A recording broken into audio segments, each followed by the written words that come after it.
Okay, everyone, every single pull station that is visible to the public must have a stopper cover with a built-in alarm over them to keep false fire alarms from being pulled in every public building.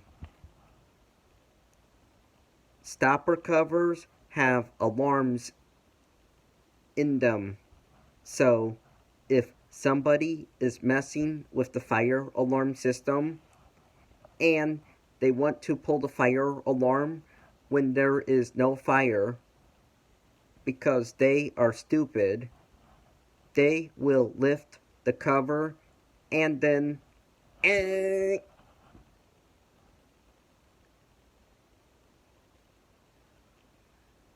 and they will either run away or put it back because there is a lot of attention going on, because there is an alarm going off.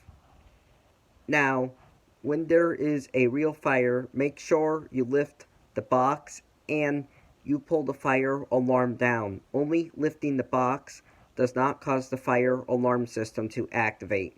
That alarm on the box is there to deter pranksters from pulling the fire alarm for fun. Bye!